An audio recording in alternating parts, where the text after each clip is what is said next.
Sir logo ಕೆಳಗೆ ಹಾಂ sir. D K ಶಿವರು ಒಂದು ಆರೋಪ ಮಾಡಿದ್ದಾರೆ, ಅದನ್ನು ನಾನು ಮುಖ್ಯಮಂತ್ರಿ ಆಗೋದನ್ನೇ ಸಹಿಸುತ್ತಿಲ್ಲ. ಹೀಗಾಗಿ ದೇವೇಗೌಡರು ಮತ್ತು ಕುಮಾರಸ್ವಾಮಿ ಅವರು ಸುಳ್ಳೆಲ್ಲ ಆರೋಪ ಮಾಡ್ತಾರೆ. ನೋಡಿ, ಒಂದು ಮಾತು ತಿಳಿಸೋದಕ್ಕೆ ಬಯಸ್ತೇನೆ. ಈಗ ನಮ್ಮ ಸಮುದಾಯದ ಒಬ್ಬ ವ್ಯಕ್ತಿ ಮುಖ್ಯಮಂತ್ರಿಗಳಾಗಿದ್ದಾರೆ ಅಂದಾಗ ನಾನಾಗ್ಲಿ, ಸನ್ಮಾನ್ಯ ಕುಮಾರಣ್ಣ ಅವರಾಗ್ಲಿ, ದೇವೇಗೌಡರು ಸಾಹೇಬರಾಗ್ಲಿ ಶುಭ ಹಾರೈಸಿದ್ವಿ. ನಮ್ಮಲ್ಲ ಸಣ್ಣತನ ಇಲ್ಲ. ಈಗ ನಮ್ಮ ಸಮುದಾಯಕ್ಕೆ ಸೇರಿರ್ತಕ್ಕಂಥ ಒಕ್ಕಲ್ತನ ಮಾಡ್ತಕ್ಕಂಥ ಬಡ ಒಕ್ಕಲಿಗರೇನಿದಾರಲ್ಲ, ರೈತರು, ಅವರು ನಮ್ಮ ಸಮುದಾಯಕ್ಕೆ ಸೇರಿರೋದಲ್ವಾ.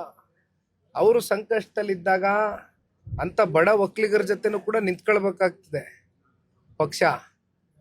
ಅವರ ಮುಖ್ಯಮಂತ್ರಿ ಕುರ್ಚಿಯಲ್ಲಿ ಹೋಗಿ ಕೂತಿದ್ದಾರೆ ಅಂದ ತಕ್ಷಣ ನಾವು ಸಹಿಸೋದಿಲ್ಲ ಅನ್ನೋದಕ್ಕೆ ಅಂಥ ಸಣ್ಣವರಲ್ಲ ದೇವೇಗೌಡರು ಸಾಹೇಬ್ರ ಮನೆತನ. ಅಂದರೆ ಬಡ ಒಕ್ಕಲಿಗರ ಒಂದು ಹೊಟ್ಟೆ ಮೇಲೆ ಹೊಡಿಬೇಕಾದ್ರೆ, ರೈತರು ಹೊಟ್ಟೆ ಮೇಲೆ ಹೊಡಿಬೇಕಾದ್ರೆ, ಬಿಡದಿ ಟೌನ್ಶಿಪ್ ವಿಚಾರದಲ್ಲಿ ರೈತರು ತಕರಾರು ಎತ್ತಿದಾಗ ಇದನ್ನ ಯಾವ ರೀತಿ ಕನ್ಸೆಂಟ್ನ ಪಡ್ಕೊಳ್ಬೇಕಾಗಿತ್ತು, ಯಾವ ರೀತಿ ರೈತರ ಜೊತೆ ಕೂತು ಒಂದು ಸಂವಾದ ಮಾಡಿ ಬಗೆಹರಿಸ್ಕೊಳ್ಬೇಕಾಗಿತ್ತು, ಆ ಪ್ರಯತ್ನ ಸರ್ಕಾರ ಮಾಡಲಿಲ್ಲ. ಜೊತೆಯಲ್ಲಿ ನಮ್ಮ ಜಿಲ್ಲೆಯಲ್ಲಿ ಇವತ್ತು ಕಾಂಗ್ರೆಸ್ನಲ್ಲಿ ನಾಲ್ಕು ಜನ ಕೂಡ ಶಾಸಕರಿದ್ದಾರೆ. ಯಾರು ಕೂಡ ಸೌಜನ್ಯತೆಗೂ ಕೂಡ ಬಂದು ಒಂದು ಸಭೆ ಮಾಡಿ ರೈತರ ಜೊತೆ ಏನು ಕಷ್ಟ ಕೊಡೋದಕ್ಕೆ ಸಿದ್ಧ ಇದ್ದಾರೆ, ಎಷ್ಟು ಜನ ಕೊಡೋದಕ್ಕೆ ಸಿದ್ಧ ಇದ್ದಾರೆ, ಕೊಡೋದಿಲ್ಲ ಅನ್ನೋದಕ್ಕಾದ್ರೆ ಕಾರಣಗಳೇನು, ಅಲ್ಲಿರ್ತಕ್ಕಂಥ ಫಲವತ್ತಾದಂಥ ಭೂಮಿಯನ್ನು ನಂಬ್ಕೊಂಡು ಕೃಷಿ ಮಾಡ್ತಾ ಇರ್ತಕ್ಕಂಥ ಜನ ಇವತ್ತು ನೀವು ಏಕಾಏಕಿ ಕೂಡ ಆ್ಯಕ್ಟ್ನ ತೊಗೊಂಬರ್ತೀರಿ. 2013ರಲ್ಲಿ LAR act doctor Manmohan Singh ಜಿರವರು ಪ್ರಧಾನಮಂತ್ರಿಗಳಾಗಿದ್ದಾಗ ಅಂದಿನ ಕಾಂಗ್ರೆಸ್ ಸರ್ಕಾರದಲ್ಲಿ ಆ ಆ್ಯಕ್ಟ್ನ ಅಂಡರ್ ನೀವೇನಾದರೂ ಇದನ್ನು ಮಾಡಿದರೆ 80% ಪ್ರಯರ್ ಕನ್ಸೆಂಟ್ ತಗೋಬೇಕಾಗಿತ್ತು. ಅದನ್ನು ಗಾಳಿಗೆ ತೂರ್ತಾರೆ.